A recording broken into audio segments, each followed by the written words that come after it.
আরে প্রদীপ, আরে সন্টু দাদা কোথায় ছিলে এতদিন? আরে আগে বলো, তুমি কোথায় ছিলে এতদিন?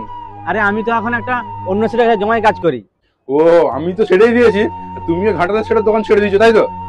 আরে আমি নয়, আমার দোকানে সব ছানাই ছেড়ে দিয়েছে, এখন কেউ থাকেনি।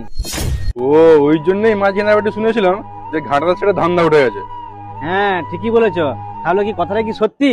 হ্যাঁ, তাহলে কথাটা সত্যি হবে, কিন্তু মালটা এখন কোথায়? আরে আমি তো শুনেছিলাম ধান্দা উঠে যাওয়ার পর পাগলের মতন হাতে হাতে ঘুরে বেড়াতো। আরে এত খারাপ অবস্থা, তখন তো আমার দিকে মানুষ বলে মনে করতো নেই, যখন তখন মারধর, একে দেখে গালাগালি। আজ সেই মানুষটার এই দশা, সেই মানুষটা কোথায়? সেই মানুষটাকে একবার আমি দেখতে চাই।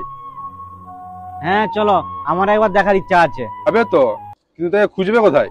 আরে তার সেই পুরনো জায়গা বাগান বাড়ি, ওখানেই পেয়ে যাবো। চলো চলো। চলো তাহলে।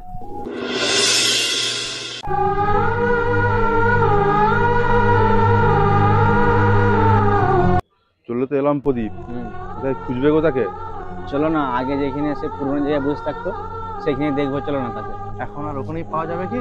হ্যাঁ পাওয়া যাবে। ওই তো সেট, ওই তো সেট।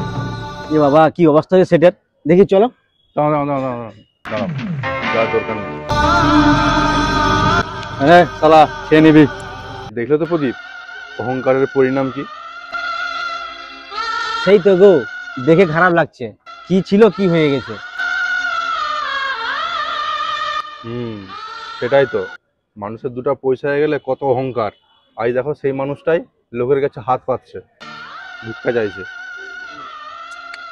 সন্টুদা দেখো, আজ যেই লোকটা প্রদীপ কোথায় কোথায় আমার দিকে দোকান ছেড়ে চলে যেতে বলতো, আজ সেই লোকটাই দোকান ছাড়া ঘর ছাড়া হয়ে দেখো গাছের গোড়ায় কেমন পড়ে আছে।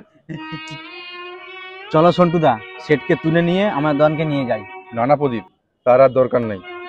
না সন্টুদা, যতই হোক এক সময় তো তার কাছেই কাজ করে আমরা সংসার চালিয়েছিলাম। চলো তাকে তুলে নিয়ে যাক আমাদের দোকানকে। ঠিক আছে, চলো, তুমি যখন এত করে বলছো, চলো তাহলে তুলে নিয়ে যাওয়া যাক। চলো।